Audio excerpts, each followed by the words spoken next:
Hello everyone, welcome back to my channel thoughts of Nandini.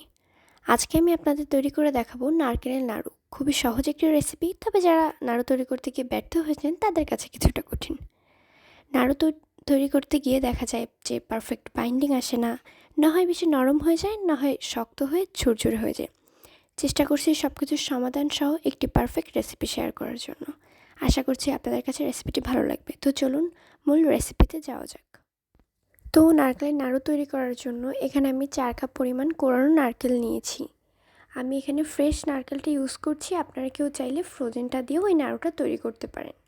তো আমি নারকেলটাকে ব্লেন্ডারে দিয়ে ভালোভাবে ব্লেন্ড করে নেব, যাতে করে এর ভিতরে দানা দানাটা না থাকে এবং নাড়ু দেখতে অনেক সুন্দর হয়। আপনারা কেউ চাইলে এটা স্কিপও করতে পারেন। তো আমি নারকেলটাকে ব্লেন্ডারে দিয়ে ভালোভাবে ব্লেন্ড করে নিয়েছি, আপনারা দেখতেই পাচ্ছেন। এই ব্লেন্ড করার ফলে যেটা হয়, নারকেলের নাড়ুটা দেখতে অনেক সুন্দর হয়, এতে টেস্টের কোনো পরিবর্তন হয় না। তো 4 কাপ নারকেলের জন্য আমি এখানে 1 কাপ গুড় নিয়েছি। আমি এখানে 1 কাপ আখের গুড় ব্যবহার করছি। নাড়ুটা আখের গুড় দিয়ে করলে বেশি মজা হয় খেতে। তো এখানে আমি গুড়টাকে একটা প্যানে নিয়ে নিব। আমি গুড়টাকে একটা প্যানে নিয়ে কিছুটা পরিমাণ জল দিয়ে গুড়টাকে একটু গলিয়ে নিয়েছি, যাতে এটা নারকেলের সঙ্গে খুব ভালোভাবে মিশে যেতে পারে। আমি 1 কাপ গুড়ের জন্য হাফ কাপ থেকে কিছুটা পরিমাণ বেশি জল নিয়ে গুড়টাকে গলিয়ে নিয়েছি।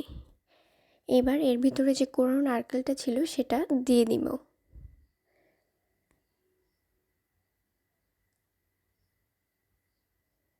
তো আমি সবটুকু নারকেল এর ভিতর দিয়ে দিয়েছি। এখন গুড় আর নারকেলটাকে খুব ভালোভাবে মিশিয়ে নিব।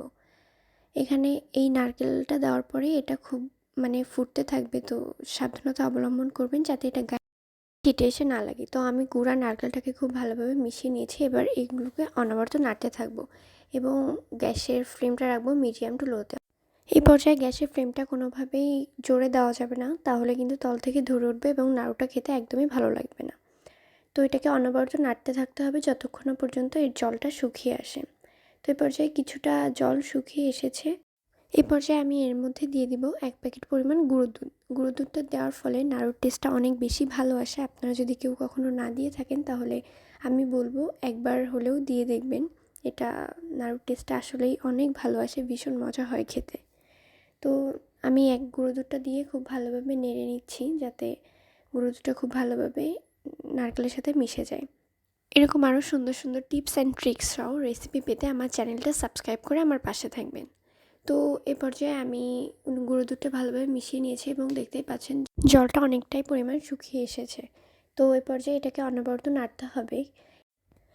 এটা যখন প্যান থেকে ছেড়ে আসবে এবং কিছুটা পরিমাণ তেল বের হবে, তখন বুঝবেন যে নাড়ুর পারফেক্ট বাইন্ডিংটা চলে এসেছে। এটাকে ওভারকুক করলে কিন্তু অনেক বেশি শক্ত হয়ে যাবে। পরবর্তীতে দেখা যাবে যে নাড়ুগুলো তৈরি করা যাচ্ছে না, সব ঝুরঝুরে হয়ে যাচ্ছে। তো এখানে আমি কিছুটা পরিমাণ নাড়ুর ডো নিয়ে একটু হাতের সাহায্যে গোল করে দেখব যে এটা পারফেক্টভাবে গোল হচ্ছে কিনা।